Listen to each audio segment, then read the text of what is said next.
The Super Speedway Podcast is a Dream Bigger media production. For news, photos, show notes, and information about advertising on the podcast, visit www.thesuperspeedway.com. 3, 2, 1. Welcome to the Super Speedway. I'm going to tell you guys a story real quick, and I'll make it short. Did you see him dump that water bottle on him? I did that once. That is a no-no when that baby's showing 130 degrees. We already talked about a medium rare steak being, what, 135? 135, yeah. So we're close to cooking already. Yeah, but you're showing your age right So here. I dumped this water bottle down me to try to cool off. And why you don't do that is that water will boil underneath your butt. And you look like you have fried eggs on both cheeks of your butt. That was a horrible experience. Do not dump the water on yourself.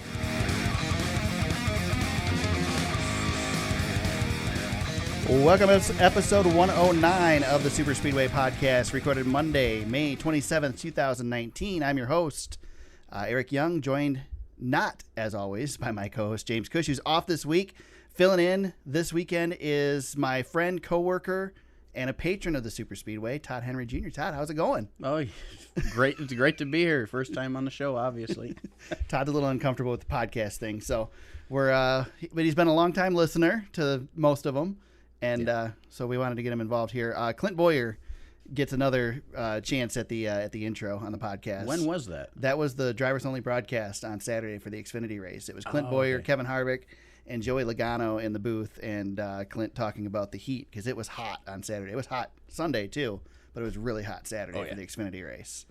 So before we get into the Coca-Cola 600 and all this stuff from the past weekend, let's introduce Todd a little bit to everybody. For those of you guys who don't know him, which is everybody, I guess. Yeah, everybody that listens to this, they have no idea who I am. So Todd and I met at the short track that I work at, Tri-City Motor Speedway. Todd works there as well. He's worked there longer than I have. Yeah, just a couple more years, I think. I started there as an intern doing, the grandstands operations. Okay. And then towards the end of the year, I got into the social media stuff because Erica over there, co-owner of the track with Steve, wanted me up. I wanted to be up in the tower, and they needed somebody for social media. And then the year after that, I replaced somebody else doing scoring, and I've been doing that ever since with you by my side. There you go. Last year it was you came down to MIS with me, right? We rode down after, I think it was last year. No, 2 years ago. The year 2 years before. ago. Yeah, my 21st birthday. There you go. So Todd rode down to the races with me and informed me during that time that he had been keeping track of the point standings from the old system and all this stuff. And, of course, we talked every Friday night at the track, but Todd's a statistics guy. So yeah, I haven't kept on it in the last couple of years, though. We're sitting here preparing for the show, and I'm looking at the results and stuff, and Todd's looking at the point standings, which I don't think I ever look at. So, but yeah, it's great to see how everybody does every week to get closer to the top. There you go. So Todd's going to join us today. James is on vacation, so we'll talk to him again next week. With that, let's get into the Coca-Cola 600 at Charlotte Motor Speedway. All 600 miles of it, Martin Truex Jr. comes home to get the win. I actually have results printed out today, which is unusual. You can hear the papers there. 116 laps led for Martin Truex Jr. I guess you could call that a dominating performance in a 400-lap race. Well, he was the only one that led over 100 laps, I believe. Yeah, he was. And, I mean, considering in the last 3 years of this race prior, we'd had 2 races that the winner led like more than 75% of the race. Oh, way more. Yeah. 370 laps plus. Yeah. So this really was one of those races that was kind of a crapshoot. We didn't really know who was going to get it. Truex came on strong toward the end. But you had guys early that were great. Brad Keselowski looked like the guy to beat, honestly, through a lot of the race. Yeah, he won the first two stages, and then towards that third stage, he got towards the back, and he wasn't able to work his way back up to the front. And let's see, Kyle Busch also led quite a few laps. Came back, tried to get a chance at it at the end, finished third. So I mean, those 3 really were your big dogs on the day. William Byron ran well again. Yeah, only in the first half though. He was there, but didn't really have anything for the win. Chase Elliott was there at the end as well. 43 laps for Chase Elliott led. I mean, it was really a mixed bag as to who was running up front. And it was interesting. It was kind of like, I know we saw a different package in this race, obviously, than what we saw in the All-Star race. but I still got a lot of the. I mean, we saw the All-Star package there last year, which was essentially this package. Right. So we knew what we were going to expect in this race. And yes, when we had long green flag runs, things got spread out a little bit. But when we had restarts and short runs, which actually we had a lot of short runs in this race, thankfully, it was.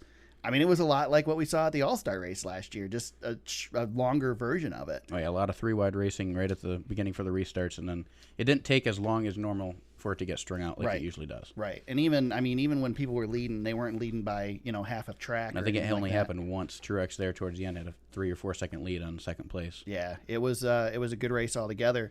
JGR has some tire problems throughout the evening.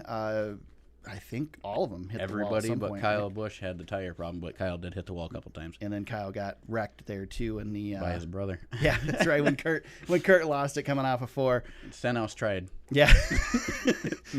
Failed miserably. Like I don't get the whole. Okay, so Stenhouse passes. He and Busch get together. Busch spins him out basically. And I mean it was. I don't think it was a dump though. It was pretty much I'm not lifting. I'm going to drive through you. He did cut off Kyle really bad. Right. I mean, Kyle wasn't trying to spin him out. Kyle almost lost it when he got to Stenhouse's bumper. Right. So then Stenhouse vows that he's going to get him back later in the race. And, Which TV, I was excited for. Right. But TV being what TV is, of course, tracked it all night long. And multiple times they were back together. They get back toward each other at the end. Stenhouse has like the chance to wreck him and doesn't take it. Nope. And then he goes and tries and try to chase him into the turn and just completely screws his himself worst over. opportunity. It's like he's decided, okay, I finally got back to his bumper. I'm doing it now, and just it was stupid. Still finished 5th though. Yes. His first top 5 at a mile and a half, I believe. Stenhouse has been there's a lot of guys that I think are worth talking about that have had really good runs lately. Ricky Stenhouse Jr. is one to talk about. Alex Bowman we've talked about on the podcast a bunch of times. Wasn't second place though this week. Right. 7th. William Byron has been really good lately. Chris Buescher, man. Chris Buescher, 6th place finish. He's been amazing. Oh, I thought he was going to be there. I thought he was going to get a top 5. He had tire problems too though. Yes. The JTG cars did. He hit the wall a lot early. Yeah, pretty early. Truex did too, but he ended up winning. A lot of cars with damage on the right side of him in this race. David Reagan ran well. Oh, yeah, that was pretty cool. Him and Newman staying out. Well, Newman had 2 tires, but he stayed out. Right. I did try to find the audio. There was a little bit of it that was played during the TV broadcast from David Reagan when Truex's team asked him to go to if he was going to go to the back. Of course not. And Dave Moody was talking about it on Sirius today, and apparently he was asked, his crew told him that, and he says, you told them to go F themselves, right? Exactly. It was his shot to get into the playoffs. Right, exactly. Like, come on. You don't stay out in a situation. If you're gonna heed to them, you would just pit. You wouldn't stay out. So let's see. What else do we want to hit on here? 16 cautions in the race for 80 laps. So almost a quarter of the race was run under caution. It was a wild one. We had a ton of cautions in the opening stage. And stretch the race out longer than it already was. Yeah, there was about 12 cautions in the first 250 laps, I think. Right. First stage was about 4 or 5. I enjoyed it because the 20-lap runs, it was almost every 20 laps somebody had a tire problem. Yeah. And we'll talk a little bit more about this later on, but first of all, on the podcast, we've been complaining all season about there aren't enough wrecks. Not enough people losing control. We saw that a lot is a of problem. People. Saw a lot of people losing control at Charlotte. Not many. There were quite a few. Like they lost it, but they were able to keep going. Yeah. Like Larson, he might have smacked the inside wall if Dylan wasn't there. He hit Dylan hard. Right, but he lost it. Who went through the grass? Kurt Busch spun through the grass.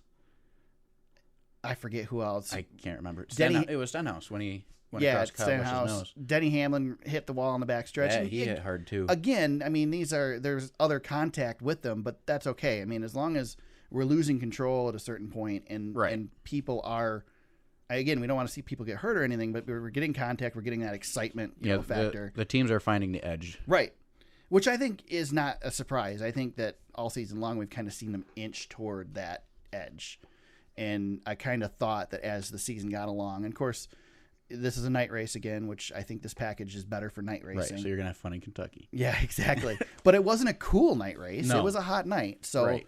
and I think we did see toward the end of the race that the the sticky stuff or whatever they're calling it now wore off some at the end, and the track didn't have the grip that it had, and we didn't see quite the same racing at the end. But even when we had the short runs at the end, it was right back to that 3 and 4 wide racing stuff. Exactly. So. Yeah, Jeff Gordon said the entire time he was waiting for him to not lift in the corners, and they never not lifted. Yep. It was a great night of racing. I think overall, I have no problem with there being 16 cautions. It's a 600-mile race. I mean, 16 cautions is so it's 16 cautions and you got 3 stage breaks. So 3 of those are stage breaks that you have anyway. Yeah, they were close to the record for the race, but I'm not sure what the record was. To be honest with They you. mentioned it last night that they were starting to look at it, and then they never mentioned it again, at least from what I heard. And of course, we were talking before the podcast that I will admit that I did watch the entire race, all 600 miles of it. And as a matter of fact, I watched all the races all day long. I cheated a little bit. I got up an hour late to watch the Monaco Grand Prix on delay. As long as you still watched it, it counts. And then it flowed perfectly into the start of the Indy 500, which is a little bit delayed for me. I caught that up live. And then I killed some time, made dinner before the 600, started the 600 about an hour behind, and watched that one, caught up to live and watched to the end. That's what I did with the 600, but that was the only one I was able to watch this weekend. I did cheat, though, and had 2 TVs set up in the family room, and one of them had the PlayStation going and some F1 2018, which had a killer sale this week, and I got it for like $10. So, anyway. So, winners and losers on day. We kind of hit on a couple people already. Let's start first with Martin Truex Jr. It was his 22nd win, 490 Monster Energy Cup Series starts. His 3rd victory and 8th top 10 finish of the year. Let's see. 3rd victory at Charlotte Motor Speedway as well for him. He's run 27 races there. He's had 11 top 10, so not a bad track for him. His 2nd 600. There you go. Joey Logano got 2nd. Kyle Busch 3rd. We talked about Stenhouse with a 5th place finish. Chris Buescher, obviously, got to talk about him with that 6th place finish. Jimmy Johnson, it's funny that an 8th place finish for Jimmy Johnson is good, but it was a top 10 for Jimmy. Well, he was top 10 most of the night. He looked decent. He didn't look like a winning car, No. but he looked like a top 10 car. So good for him there. Let's see. Kevin Harvick, 10th place finish. Yeah, he was up there in the first couple stages, and he just couldn't get it. He got a lap down twice. Right. By those cautions. He got caught at the wrong time, went down pit road, and then caution.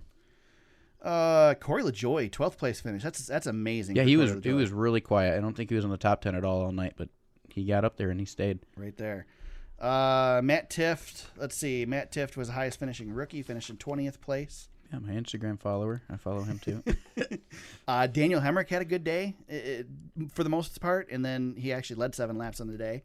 One time for 7 laps. Him and Dylan were up there in the beginning, and Dylan fell off and then got wrecked by Larson. Yeah, Hemrick was in one of the wrecks too. I don't remember which one it was, but I know his car Hemrick was stayed out once on one of the cautions there too towards the end, and he just fell like a rock. There you go. Let's see. Bubba Wallace, 25th. That's a bummer for him. After high expectations after the All-Star race. Of course, the All-Star race is... Yeah, Bubba did 30 make it lap up to segments. 13th, I think it was, and he got some contact, and then he was 4 laps down and couldn't recover from that. Otherwise, he probably would have been in the top 10. And then Clint Boyer, 24th. He had trouble. Let's see. Losers on the day. Kyle Larson's definitely a big one. Finishes 33rd. Another terrible finish for Kyle Larson. I can guarantee he's ready for this season to be over already. Eric Jones. Yeah. The first of the Gibbs cars with the tire trouble, and he was out. Jones wasn't even there long enough to make it worth being there. No. I mean, No. he was like the first caution, wasn't he? Yes. He was early. I know that. Oh, yeah. He was the very first one. Then DiBenedetto was the next one. Yeah, DiBenedetto wrecks out as well. Yes, those are anybody else that I'm missing here. Austin Dillon, we talked about him, got a 34th place finish, but he was running okay until... Bailey Curry, was he got wrecked by Truex. Well, Quinn Hoff got a 28th place finish. I mean... Yeah. No, Curry did get spun by Truex there when Truex was in the lead, or second or third. Oh, yeah. He didn't have control of his car. No. Anything else worth talking about in this race? I mean, overall, what do you think, Todd? Do you think I almost called you James? That's fine. It's going to happen a couple times tonight. I guarantee it. I mean, overall, do you think it was a good race? I enjoyed it. I voted yes in Gluck's poll. Did you? When I voted yes, I think it was only at like 84%. I don't know what it finished at. I was pretty happy with it. I thought it was a good race overall. Yeah, And the restarts definitely helped because that race can get boring. yes, And sometimes it does come up to fuel mileage just like Dillon's a couple years ago, which it didn't have to do this year. Well, before we get into the other races, which I'll be pretty much the one talking about because I actually caught them this weekend, let's hit on our Do We Care topic. We haven't had one of these in a couple weeks. There was some talk before. There was an article on, I think, USA Today. I think Bob Pockris did the article. Talking about, I think it's right here on my computer. Bob Pockris. Basically talking about the Coca-Cola 600. This was previewing the race and whether it's too long. And the majority of the drivers in the article talked about the fact that they felt like that NASCAR does need to shorten some races. They're all right with shortening some races, but there's certain races they shouldn't touch. And the Coca-Cola 600 was one of those races. The Darlington Southern 500 was another one. Daytona 500 races they don't want to see touched. And other ones they're happy with cutting down. But Denny Hamlin had some comments in this article, which I thought was worth discussing. So Denny Hamlin, this is a quote from Denny Hamlin, tradition schmadition. He says, all sports adapt and change. I'm for whatever, but I certainly know that from my friends, they choose to come to All-Star Week and not the 600 week because it's just too long. They don't want to sit around here for 5 hours. He says, I'd be just as happy with a Coke 300 trophy as a Coke 600 trophy. Just to add to this year's race with the cautions and all that was 4 hours, 50 minutes, and 9 seconds long. So almost a 5-hour race when the sweet spot, it tends to be 3 hours for the most part for a Sunday race. So what are our thoughts on this? Todd, do you like the 600-mile race? Do you think this is something we should keep, or is it a race that should be shortened? I mean, we only do it once a year for a reason. Right. Everything else is 500 or lower, obviously. But Dale Jr. on the DJD, he was saying that to keep everything tradition, 500, 600, keep those, everything else he doesn't care about. Right. And just the fans, you can obviously tell with these races because the 600 was packed and the Daytona 500 was packed. Yep. 2 tradition races. Everything else has been sporadic with the fans. So obviously the fans care about the tradition races too. Is it the tradition race that packed the 600 though, or is it the fact that we had a good All-Star race last year? So we had proven test of this package on this track last year. And then we had a good All-Star race this year, which had nothing to do with this package, but to the casual fan might be like, oh, well, the race was great last weekend. Let's go this weekend. Do you think it had something to do with that, or is it truly the tradition of it that I would say people? Tradition, because with my belief with the 600, I don't believe it'd be that great of a race without all those cautions, to be honest, because it would be strung out the entire time, just waiting for the green flag pit stops and waiting for a picture to screw up. Okay. I do think that this year's race will help next year's attendance. And I will agree that there was a Reddit thread that I got sucked into today talking about attendance. I think it was last night I saw the original post. The guy posted a picture from basically going into turn 1 at the end of the double dog leg and down the stands. And it looks packed. I mean, it looks like 90s Charlotte just about. Yeah. Of course, albeit half the stands of what we had in the 90s Charlotte, or the 2000s Charlotte, I guess. But it looked packed. And then another person says, well, that's misleading because here's my shot, and it's a shot from one of the suites straight down, and it's like empty. And then looking at the broadcast, I could tell that those seats were in turn 1, underneath the big suites in turn 1. That's where the empty seats were, and you could see it on the broadcast a little bit. It was darker there, blah blah blah. They kind of, angled around that so you didn't see it as much. But overall, and I know there's painted seats at Charlotte and all that, but overall, I think I do agree, was a really well-attended race for the Coke 600 especially. It didn't hurt that they had good weather. Right. That was perfect. And, I mean, it was hot, but it was perfect. It's a night race. You want it to be warm. But, yeah, I don't have a problem with keeping – I would say I'm of the mindset, and I think we've talked about it. I don't remember what your standpoint is on most of the races. Are you comfortable with shortening them, or are you happy with just leaving them the way they are? I'm fine with it, but like 400 or 350 would be as low as I would go for mile-wise. Really? Okay. Yeah, because of the stages, the way they have them spread out is like, one pit stop or no pit stops. Right. And then you have to have at least one pit That is stop. true. I mean, with the Truck Series, it works with the shorter stages.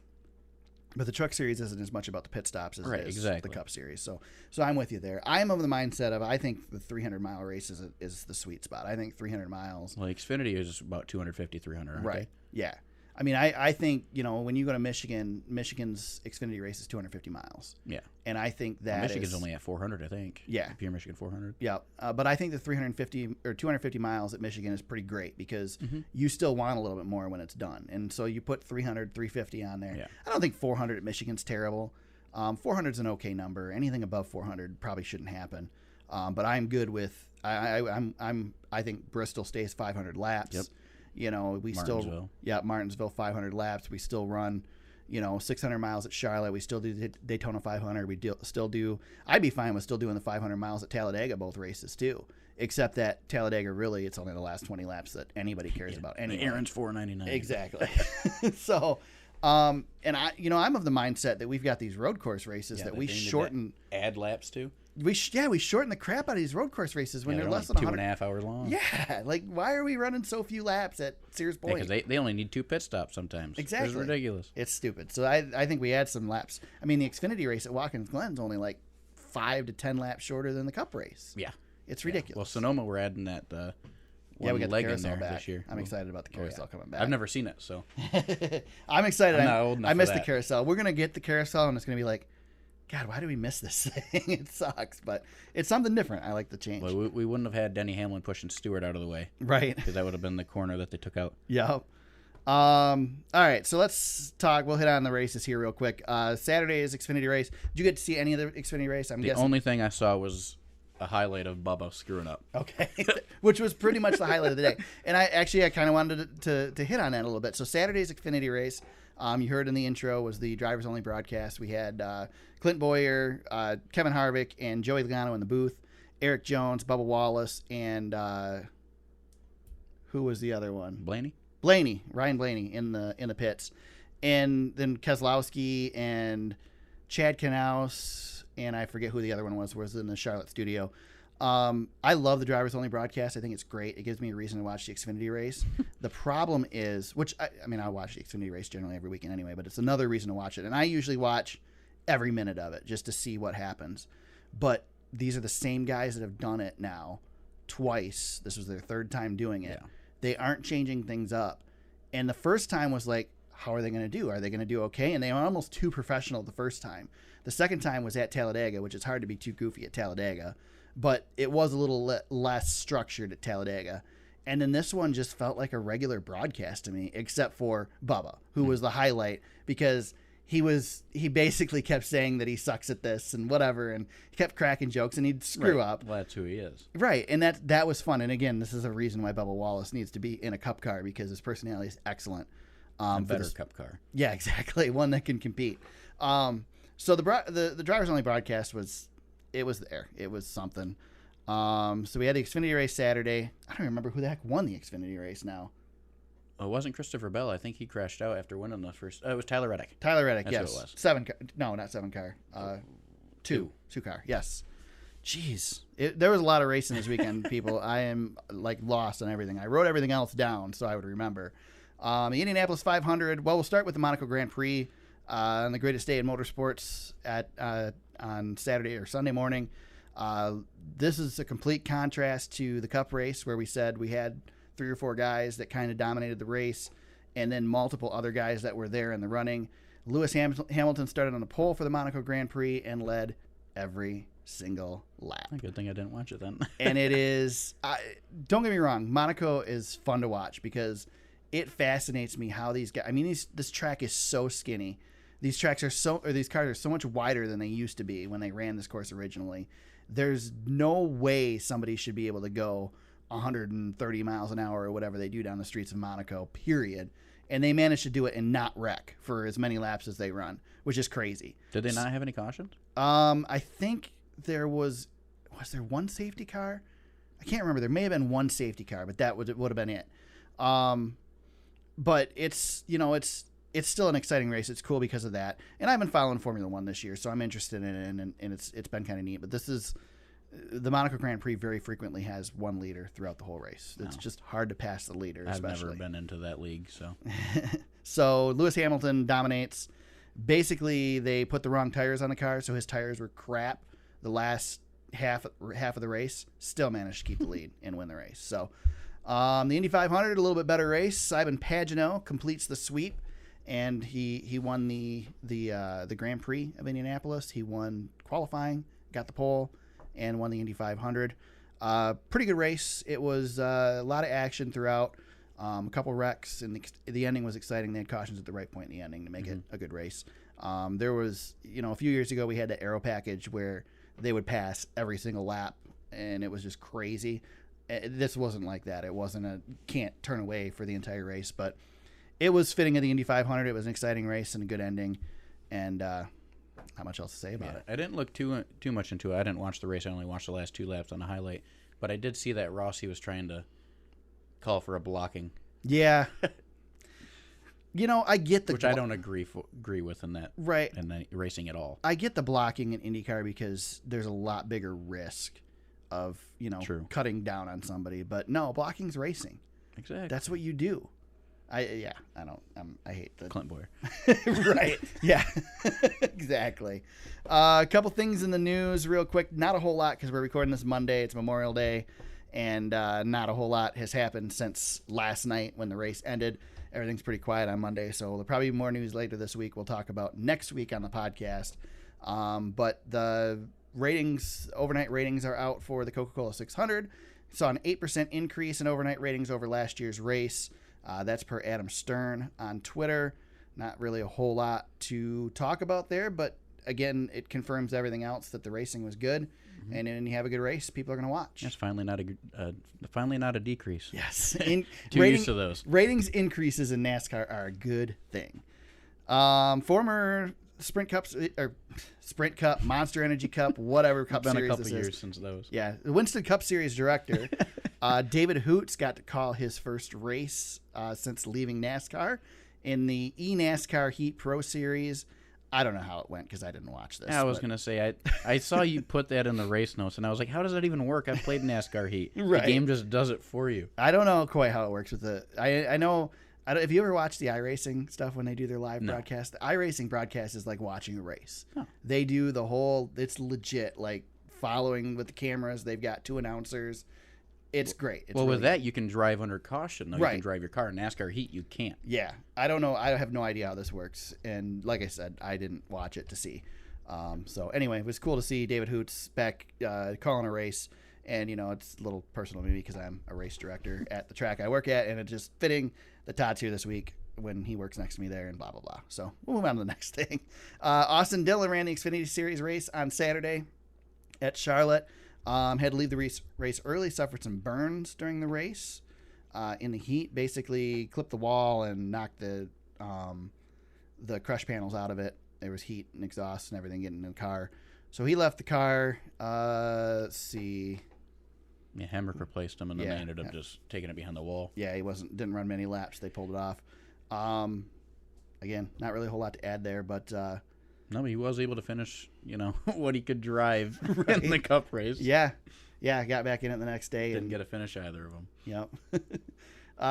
Michigan International Speedway, we'll mention this because it's the home track, so we got to give them some love. Rick Brenner, who we were going to try and have on the podcast this week, or last week, but it fell through due to technical issues on my end. We're going to hopefully get him on before August. But he was interviewed for Auto Week and discussed... whether he was concerned about Michigan losing a date. We've talked about here on the podcast a couple times that Michigan likely is one that could see a date go away. The one thing Michigan has going for it is its proximity to Detroit, so you never know what could happen. But let's see. He says, where is he? He says, we'll do our very best on race weekends to make it entertaining, fun, and affordable as possible for everyone. There's your PR speak for you. We need to just keep making race weeks fun. What we're doing is we're adding things that weren't there before and changing some things that were. We have the free Saturday night concerts. They're mixing up the genres, classic rock, country, 80s music. We want to have something there for everybody. We're optimistic that we'll have a good year this year and even better next year. I will say, as someone who's been to Michigan many, many times, I think Michigan is one of the better tracks when it comes to off-track entertainment. There is a ton of stuff to do in Michigan. If you're going there for the weekend, you can't find something to do, you're not looking hard enough.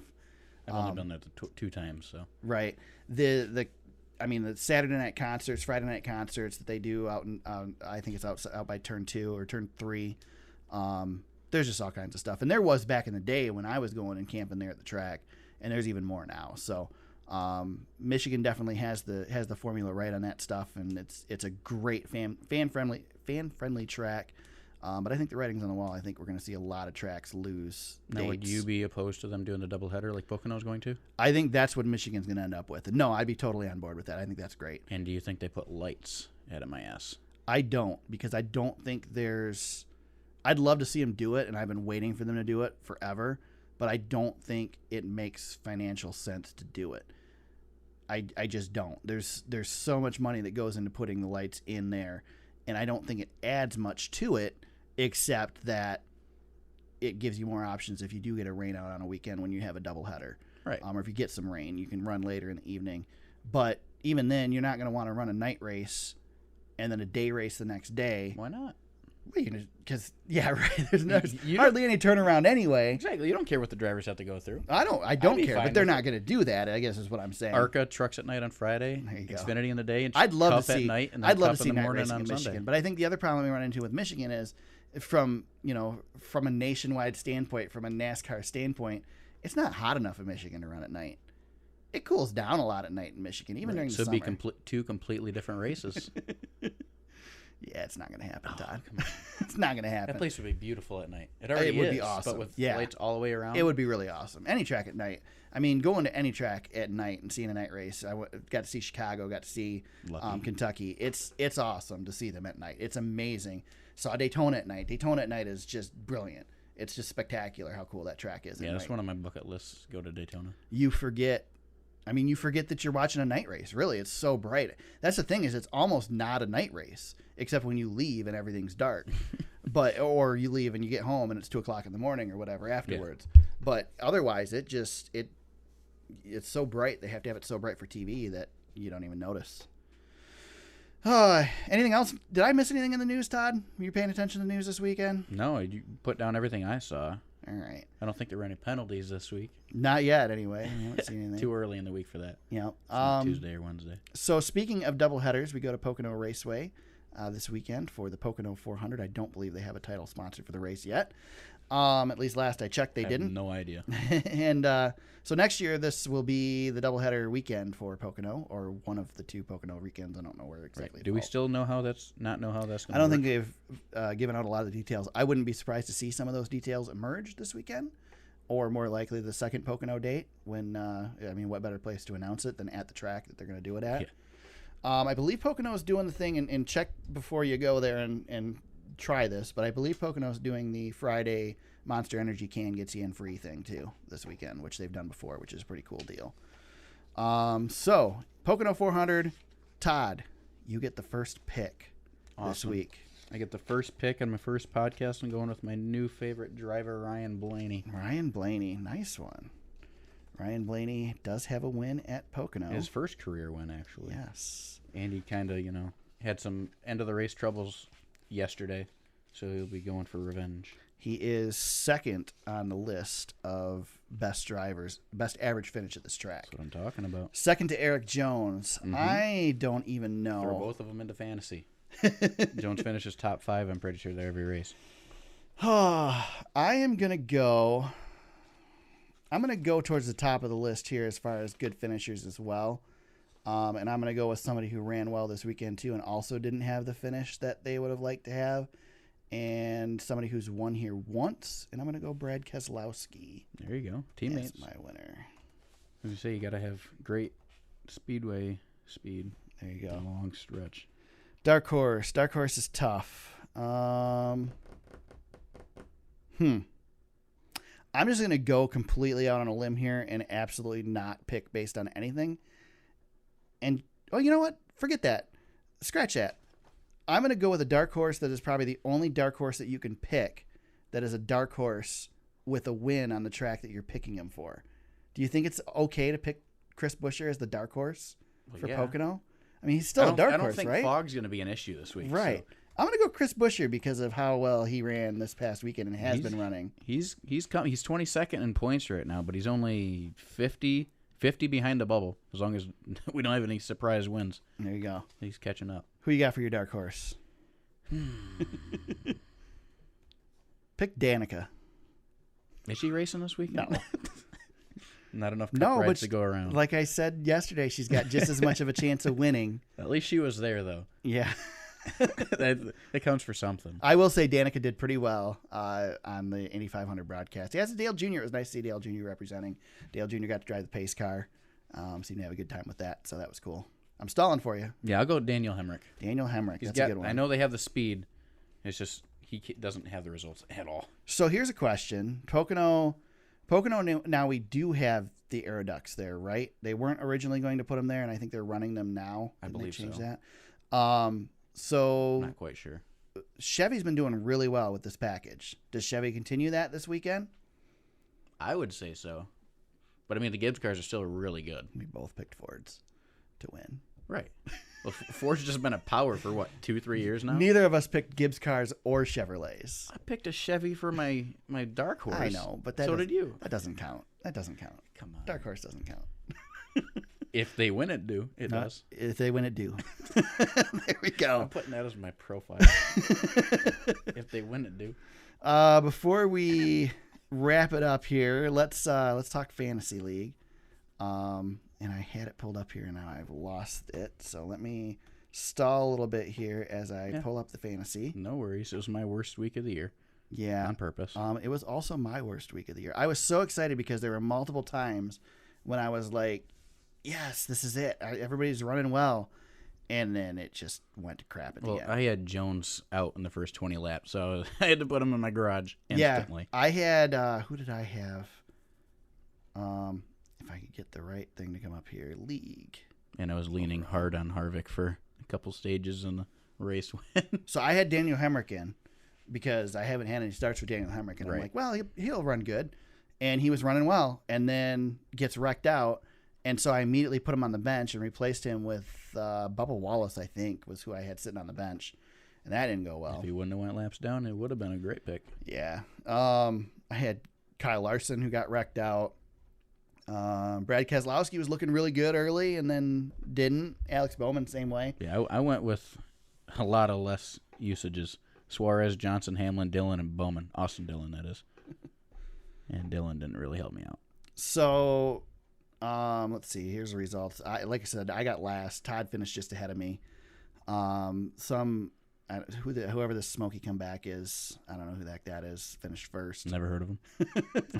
So James decides not to come on the podcast this week. He takes vacation, and this is the week that he wins the fantasy. So Hey, you're still ahead of him overall, so that's what matters. barely. So James gets the win. Justin 713 comes home in second. Ranger Runyon finishes in third. Hurricane Ditka fourth. Scoters in fifth. Then Todd, then me. And we overall, it is still Justin 713 leading the points, with Ranger Runyon closing in 23-19 to 23-71. Yep, I lost a little bit of ground, but I got all my usages to go. So Todd, how does it look in the front half? Because James and I don't know what that looks like. I've been here all year, so So Todd's in third. Hurricane Ditka fourth. I'm hanging in fifth. James still hanging back there in sixth place. Scoters is down in the bottom. we're halfway through the year, so we got plenty of time. Todd said he was researching the way the playoffs work. And if you can fill us in right now so everybody knows. Yeah, so you get your 10 usages for all your drivers in the first 26 races. So I have 6 usages at minimum for all of my drivers right now. Right. For the next 13 races. So I'm sitting pretty there. But in the playoffs, the last 10, you get to pick 2 playoff drivers and 2 non-playoff drivers. So you only get 4. Okay. And then you can use them as many times as you want in the playoffs. I'm not sure if it dwindles down after each round. Do they still have the garage and all that? Or no? I don't know. Oh, I would assume so. Probably 1 for each, though. You didn't read close enough then. I didn't see that. All right. Any shout-outs this week, Todd? I know I'm kind of putting you on the spot there, but you do listen every week, so you do know we do shout-outs. Yeah. Oh. I will. Let's go with my parents There for you just go. keeping up with me and pushing me forward in my life. There we go. Todd said they're going to listen, so we appreciate that. You have to get them set up to subscribe on their iPhones. They got iPhones? No. Get them iPhones. Sounds like a good. There's Father's Day's coming up. Yeah, I don't have the money for that. They have Google Play if it's on there. Well, now you're getting this high pay from being a podcast co-host. Right. You did say there was an opening. So. Yeah. Don't hold your breath on that check. Sorry, James. I wanted to give a shout out to this week with Jeff Gluck going over to The Athletic. He put an article out, and I have not fully read the article yet, but it's getting tons of praise online. I haven't started seen it reading yet. But I plan to finish it. Simon Pagino won the Indy 500, and Gluck basically followed him for the next 12 hours or so after to see what it was like to win and what you go through. He didn't get to see the 600s because he was with them all day. Yep. So Jeff Gluck's doing Jeff Gluck things with The Athletic, as you would expect. So if you have not joined up with The Athletic, it's worth it. They're going to have some good NASCAR coverage, good motorsports coverage. I opened the app today, and they've got a teaser ad at the top telling everybody about the motorsports coverage.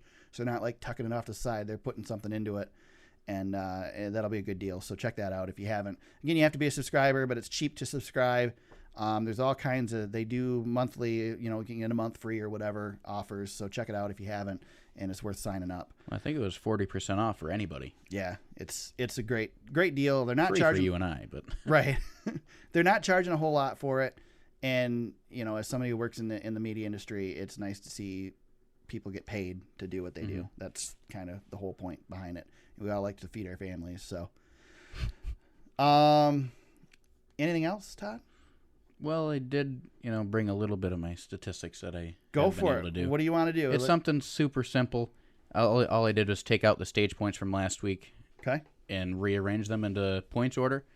So, because my favorite driver, Blaney, he hasn't had the finishes all year, but he does run well in the beginning parts of the races, which is what this whole points format does. Normally, before this week, he was 10th in the points, and then he's accrued 105 points in the stages alone. Take everything away from everybody, and he falls all the way to 20th. Huh. That's how bad he finishes the races. Wow. It's just something super simple and crazy. So why is Ryan Blaney your favorite now? Well, I mean, it was Junior, Okay. and it was basically between him or Elliott, but everybody was hopping on the Elliott one, and Okay. I just love... I think Blaney is the most true to the Dale Earnhardt Jr. fan. Right. I mean, he is It was very easy to just jump ship to him. right. Plus, he's got his podcast with NASCAR. See, Chase Elliott's great for those fans that chose Junior because he was popular. Chase is going to be a really good one for that. He's got the name. He's got all that. Everybody can go over to him. But like you said, the podcast, the personality, the type of person that he is, Blaney He's is old school. Yeah, exactly. The people who want the old school stuff in NASCAR, Blaney is one to follow for sure. Which I didn't really, choose Junior either. Right. Because I just have always watched NASCAR. I did like the Frosted Flakes car, Terry Labonte, back in the day. I had that little car when I was like 4. Nice. But I loved the number 8 in the red car, and then Junior was a junior just like me. Okay. And it just stuck and followed him through. I'm only 23 next month, so right there with Blaney, so I got to grow up with him too. That's cool. So that's cool. It's perfect. My dad got into Dale Jr. back when Junior was running in the Xfinity series. Just I starting was 2. Right. The earliest memory I have of NASCAR, even though I was 8, was Gordon beating Junior on that NASCAR call in turn 4. And everybody throwing beer cans onto the track. It's the earliest one I can think of. That's crazy. You're so young. I know. You're so young. It's irritating. I'm sure I was watching the Dale Earnhardt race in 01, but I have no recollection of it. Wow. My mind can't grasp that. So Todd, since you've been on the podcast now, you're a faithful patron. Involved with us quite a bit. Nice. How do people find you if they want to hit you up on social media? At TODDJR2014 on most social platforms. There you go. You can find me at TSuperspeedway on Twitter. You can find the podcast on Facebook at facebook.com/TheSuperspeedway. Our website is thesuperspeedway.com. There's all kinds of stuff on there, show notes. You can click on the articles that we talked about in the podcast. You can read those. There will be some race coverage here coming up. We got Michigan coming up in a couple of weeks, and then Chicago, Kentucky, and Michigan as well. Those will all be up there as well, so check that out. You can find the podcast on iTunes, Google Play, and SoundCloud. Wherever you heard us today, we hope you subscribe. If you want to become a patron like Todd and one other person, Rachel Runyon, you can become a patron at patreon.com/thesuperspeedway and join us there. There's all kinds of different tiers you can choose and become a part of the show. And hey, maybe I'll call on you to be a co-host when James goes on vacation. Yeah, thanks, James. He likes to skip out on us like that. Yeah, thanks for the opportunity. Yeah, no problem. It was fun, Todd. So you were nervous about doing this. Are you a little more comfortable now? A little bit. I'm still nervous, though, because now I have to listen to myself. Yeah, there you go. We'll get you on again. Hopefully, I want to get something to where we get a few of us on, because I've got the setup I've got here today. I did a temporary setup outside of my home studio. I have a mixer board that allows us to have 4 inputs, so I can do 4 live guests. Or 3 live guests plus myself. Yeah, but you have to rely on James to show up. Right, exactly. And that's tough because the very first episode we were going to do in person, and we've now done this. This is our 3rd year doing it, and we've been in person for a podcast 1 time. Right, and it was for the Michigan president interview. Yes. Technically, it was 2 times because we did 2 podcasts that night, but... You did one in the car once, didn't you? Oh, yeah, that's right. We did the one in the car. Jeez. Man, I know your own podcast better than you do. Better than I do. On that note, I think I'm going to go because Todd is making me look bad on my own podcast. So we'll be back next week. We'll we'll have James back next week as well. Stuttering like me. Yeah. We'll talk about Pocono, and we will preview Michigan next week. Until then, everybody, let's go racing.